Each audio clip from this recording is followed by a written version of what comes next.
ಸಮಾನತೆಯ ಹರಿಕಾರ ಬಸವಣ್ಣ ಎಂ ರಾಮಚಂದ್ರ ಜಿಲ್ಲಾ ಬಿಜೆಪಿ ಕಚೇರಿಯಲ್ಲಿ ಬಸವ ಜಯಂತಿ ಆಚರಣೆ ಚಾಮರಾಜನಗರ 12ನೇ ಶತಮಾನದಲ್ಲಿ ಬಸವೇಶ್ವರರು ಅಸಮಾನತೆಗಳ ವಿರುದ್ಧ ಹೋರಾಡಿದರು ಎಂದು ಕೇಂದ್ರ ಪರಿಹಾರ ಸಮಿತಿ ಮಾಜಿ ಅಧ್ಯಕ್ಷ ಎಂ ರಾಮಚಂದ್ರ ಹೇಳಿದರು. ನಗರದ ರಾಮಸಮುದ್ರ ಕುಲುಮೆ ರಸ್ತೆಯಲ್ಲಿರುವ ಜಿಲ್ಲಾ ಬಿಜೆಪಿ ಕಚೇರಿಯಲ್ಲಿ ನಡೆದ ವಿಶ್ವಗುರು ಜಗಜ್ಯೋತಿ ಬಸವೇಶ್ವರ ಜಯಂತಿ ಕಾರ್ಯಕ್ರಮದಲ್ಲಿ ಪುಷ್ಪಾರ್ಚನೆ ಮಾಡಿ ಮಾತನಾಡಿದರು. 12ನೇ ಶತಮಾನದ ಬಸವಣ್ಣನವರು ಜಾತಿ, ಲಿಂಗ, ಆರ್ಥಿಕ ತಾರತಮ್ಯದ ವಿರುದ್ಧ ಹೋರಾಡಿ ಸಮಾನತೆಯ ತತ್ವ ಸಾರಿದ ಮಹಾನ್ ಸಮಾಜ ಸುಧಾರಕರು, ವಚನಕಾರರು ಆಗಿದ್ದಾರೆ ಎಂದರು. ಅನುಭವ ಮಂಟಪದ ಮೂಲಕ ಪ್ರಜಾಪ್ರಭುತ್ವದ ಅಡಿಪಾಯ ಹಾಕಿದ ಅವರು ಕಾಯಕವೇ ಕೈಲಾಸ ಎಂಬ ಮಂತ್ರದ ಮೂಲಕ ಶ್ರಮದ ಗೌರವವನ್ನ ಎತ್ತಿ ಹಿಡಿದರು. ಸ್ತ್ರೀ ಪುರುಷ ಸಮಾನತೆ, ಅಸ್ಪೃಶ್ಯತೆ ನಿರ್ಮೂಲನೆ ಮತ್ತು ಮಾನವತಾವಾದದ ಪ್ರತಿಪಾದಕರಾಗಿದ್ದರು ಎಂದರು. ಮುಖಂಡ ಡಾಕ್ಟರ್ ಎಆರ್ ಬಾಬು ಮಾತನಾಡಿ, ಬಸವಣ್ಣನವರ ಚಿಂತನೆಗಳು ಬಿಜೆಪಿಯ ನರೇಂದ್ರ ಮೋದಿಯವರ ಚಿಂತನೆಗಳು ಒಟ್ಟಾಗಿ ಎಂದು ಹೇಳಬಹುದು. ಸಮಾನತೆ, ಸಮಾಜ ಸುಧಾರಣೆ, ಆರ್ಥಿಕ ವ್ಯವಸ್ಥೆ, ಆಡಳಿತ ವ್ಯವಸ್ಥೆ 12ನೇ ಶತಮಾನದಲ್ಲಿ ಬಸವಣ್ಣನವರು ಮಾಡಿದರು. ಅದನ್ನು ನರೇಂದ್ರ ಮೋದಿಯವರು ಅಳವಡಿಸಿ ಸಬ್ಕಾ ಸಾಥ್, ಸಬ್ಕಾ ವಿಕಾಸ್, ಸಬ್ಕಾ ಪ್ರಯಾಸ್ ನಿಟ್ಟಿನಲ್ಲಿ ಕೆಲಸ ಮಾಡುತ್ತಿದ್ದಾರೆ ಎಂದರು. ಸಾಹಿತಿ ಕೋಡಿ ಉಗನೆ ಮಂಜುನಾಥ್ ಮಾತನಾಡಿ, ಬಸವಣ್ಣನವರ ವಿಚಾರಗಳನ್ನು ಎಲ್ಲ ಕಾಲಕ್ಕೂ ಪ್ರಸ್ತುತವಾಗಿವೆ.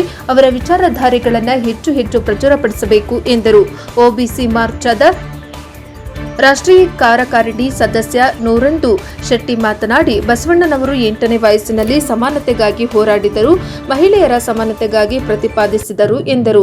ಚೂಡಾ ಮಾಜಿ ಅಧ್ಯಕ್ಷ ಶಾಂತಮೂರ್ತಿ ಕುಲಗಾಣ ಮಾತನಾಡಿದರು. ಕಾರ್ಯಕ್ರಮದಲ್ಲಿ ಗ್ರಾಮಾಂತರ ಮಂಡಲ ಅಧ್ಯಕ್ಷ ಕಾಡಹಳ್ಳಿ ಕುಮಾರ್, ಜಿಲ್ಲಾ ಪ್ರಧಾನ ಕಾರ್ಯದರ್ಶಿಗಳಾದ ಪಿ ಋಷಭೇಂದ್ರಪ್ಪ, ಹೊನ್ನೂರು ಮಹದೇವಸ್ವಾಮಿ, ನಗರಸಭಾ ಮಾಜಿ ಸದಸ್ಯರಾದ ಶಿವಣ್ಣ, ಕುಮುದ ಕೇಶವಮೂರ್ತಿ, ಜಿಲ್ಲಾ ಉಪಾಧ್ಯಕ್ಷ ಶಿವು ವಿರಾಟ್, ನಟರಾಜ್, ಎಸ್ಟಿ ಮೋರ್ಚಾದ ಉಪಾಧ್ಯಕ್ಷ ಬುಲೆಟ್ ಚಂದ್ರು, ನಗರ ಮಂಡಲ ಪ್ರಧಾನ ಕಾರ್ಯದರ್ಶಿ ಕೂಸಣ್ಣ, ಮಾಧ್ಯಮ ಸಂಚಾಲಕ ವೀರೇಂದ್ರ, ಮಾಧ್ಯಮ ಪ್ರಮುಖ ಮಂಜುನಾಥ್, ಮಹದೇವಮ್ಮ, ಮೇಗಲಹುಂಡಿ, ರಾಜಮ್ಮ, ಕಾರ್ಯಾಲಯ ಕಾರ್ಯದರ್ಶಿ ಪಿ ರಂಗಸ್ವಾಮಿ, ಮಹೇಶ್, ಮುಖಂಡರಾದ ಕಪಿಲ್ ವಿನಾಯಕ್, ಚಂದ್ರಶೇಖರ್, ಶೇಷಪ್ಪ ಪಾಸ್ವಾನ್, ನಲ್ಲೂರು ರಮೇಶ್, ಶ್ರೀನಾಥ್, ಅಮಚವಾಡಿ ಮಹಾಶಕ್ತಿ ಕೇಂದ್ರ ಅಧ್ಯಕ್ಷ ಕೆಳಗೇರಿ ಬೆಳ್ಳಪ್ಪ, ಮಾದಾಪುರ ಮಹಾಶಕ್ತಿ ಕೇಂದ್ರ ಅಧ್ಯಕ್ಷ ಭೋಗಾಪುರ ಕುಮಾರಸ್ವಾಮಿ, ಅಂಕಶೆಟ್ಟಿಪುರ ಮಂಜು, ಹೆಗ್ಗಾಟ ಆರ ಮಂಜುನಾಥ್ ಇತರರು ಹಾಜರಿದ್ದರು.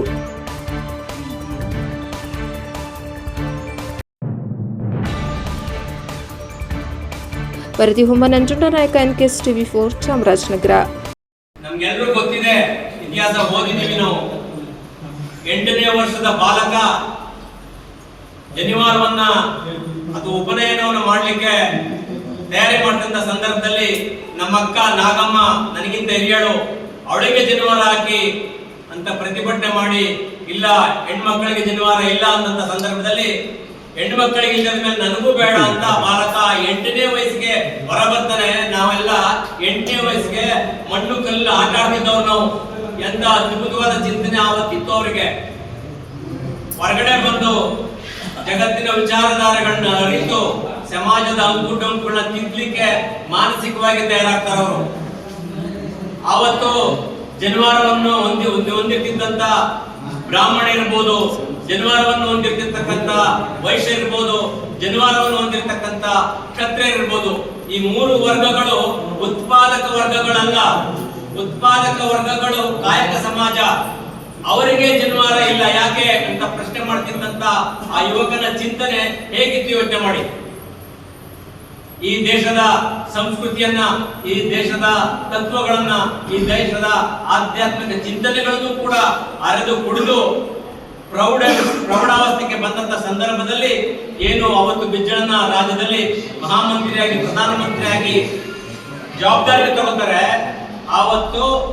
ಆವತ್ತಿನ ಸಮಾಜದ ಎಲ್ಲ ವರ್ಗದ ವಿದ್ವತ್ಗಳನ್ನ, ವಿದ್ವತ್ತು ಹೊಂದಿರತಕ್ಕಂತ ಎಲ್ಲರನ್ನು ಗುರುತಿಸಿ ಆಧ್ಯಾತ್ಮಿಕ ಚಿಂತನೆಗಳನ್ನು ಈ ಶುಭದಿನದಂದು ಎಲ್ಲರಿಗೂ ಶುಭಾಶಯ ಕೋರ್ತಾ, ಬಸವೇಶ್ವರರ ಚಿಂತನೆಗಳು ಈಗ ಭಾರತೀಯ ಜನತಾ ಪಾರ್ಟಿಯ ನರೇಂದ್ರ ಮೋದಿಯವರ ಚಿಂತನೆಗಳು ಒಟ್ಟಾಗಿವೆ ಅಂತ ಹೇಳುವುದು.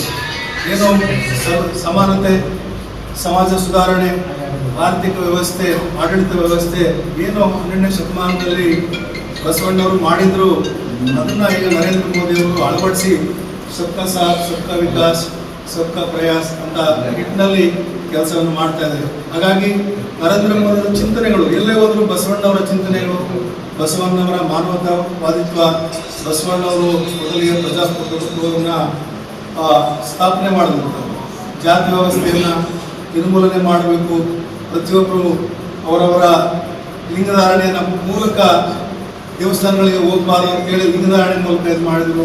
ಅದಲ್ಲದೆ ದಾಸೋಹ ವ್ಯವಸ್ಥೆ ಬಸವಣ್ಣವರಿಂದ ಶುರುವಾಯಿತು. ಏನು ದಾಸೋಹ ವ್ಯವಸ್ಥೆ ಅಂತ ಹೇಳಿದ್ರೆ, ಏನು ಒಬ್ಬ ಮನುಷ್ಯ ದುಡಿತಾನೆ ಇತರರು ಅದನ್ನು ಹಂಚಿ ತಿನ್ನಬೇಕು ಅಂತ ಹೇಳಿದ್ರೆ ಅದು ದಾಸೋಹ ವ್ಯವಸ್ಥೆ. ಆ ದಾಸೋಹ ವ್ಯವಸ್ಥೆಯನ್ನು ಬಸವಣ್ಣವರು ಮಾಡಿದಂಥವ್ರು. ಅಂಥ ವಿಚಾರ ಸಂಕಿರಣಗಳನ್ನು ಬಸವಣ್ಣವರು ಸುಮಾರು 1100ಕ್ಕೂ ಹೆಚ್ಚು ವಚನಗಳ ಮೂಲಕ ನಮ್ಮ ಸಾರ್ವಕಾಲಿಕ ಎಲ್ಲ ಜನರಿಗೆ ಸಹ ಕೊಟ್ಟಿದ್ದಾರೆ.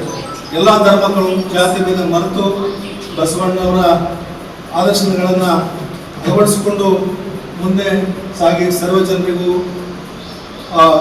ಶಾಂತಿಯಿಂದ ನೆಮ್ಮದಿಯಾಗಿ ಇರೋ ರೀತಿಯಲ್ಲಿ ಆದರ್ಶಗಳನ್ನು ಅಳವಡಿಸ್ಕೋಬೇಕು ಅಂತ ಹೇಳ್ತಾ ಈ ಒಂದು ಸಂದರ್ಭದಲ್ಲಿ ಮಾತಾಡಲಿಕ್ಕೆ ಈಗಾಗಲೇ ಇಬ್ಬರು ಬಹಳ ಸಾಕಷ್ಟು ವಿಚಾರಗಳನ್ನು ನಮ್ಮೆಲ್ಲರೂ ಕೂಡ ತಿಳಿಸ್ಕೊಂಡಿದ್ದಾರೆ. ಇವತ್ತು ನಾವು ಜಯಂತಿಗಳ ಆಚರಣೆ ಮಾಡಬೇಕಾದ್ರೆ ಆಯಾಯ ಮಾಯನೆಯರನ್ನೀಗ ಒಂದೊಂದು ಜಾತಿಗೆ ಸೀಮಿತ ಮಾಡ್ತೀವಿ. ಅಂಬೇಡ್ಕರ್ ಬಂದರೆ ದಲಿತರು ಮಾಡಬೇಕು, ಬಸವಣ್ಣ ಮಾಡಿದ್ರೆ ಲಿಂಗಾಯತರು ಮಾಡಬೇಕು, ಭಗೀರಥ ಬಂದರೆ ಉಪ್ಪಾರರು ಮಾಡಬೇಕು, ವಾಲ್ಮೀಕಿ ಬಂದರೆ ನಾಯಕರು ಮಾಡಬೇಕು. ಇದು ಮಡಿವಾಳ ಸಮಾಜಕ್ಕೆ, ಎಲ್ಲ ಸಮಾಜಕ್ಕೂ ಒಂದೊಂದು ಮಾನ್ಯರನ್ನ ಗುರುತಿಸಿದ್ದೀವಿ. ಆದರೆ ಬಸವಣ್ಣವ್ರಿಗೆ ಎಲ್ಲರನ್ನೂ ಕೂಡ ಒಟ್ಟಿಗೆ ಸೇರಿಸಿ ಒಂದು ಅನುಭವ ಮಂಟಪವನ್ನು ಮಾಡಿದ್ದೀವಿ.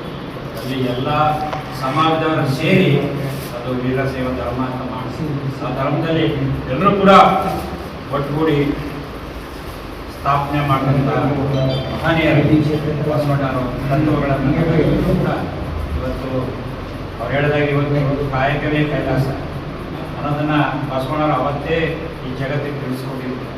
ನಾವೆಲ್ಲ ದುಡಿಮೆ ದೇವರು ಅಂತ ನಾವು ನಂಬಿ ಜೀವನ ನಡೆಸಿದ್ರೆ ಅಲ್ಲಿ ಯಾವುದೇ ಧರ್ಮ ಜಾತಿ ಬರೋದಿಲ್ಲ. ನಾವೆಲ್ಲರೂ ಕೂಡ ಒಳ್ಳೆಯ ಭಾವದಲ್ಲಿ ಬದುಕಬಹುದು ಅನ್ನೋದನ್ನು ಶತಮಾನಗಳ ಹಿಂದೆ ಬಸವಣ್ಣವರು ನಮ್ಮೆಲ್ಲರಿಗೂ ಕೂಡ ದಾರಿ ದೀಪವನ್ನು ಮಾಡಿದ್ದಾರೆ.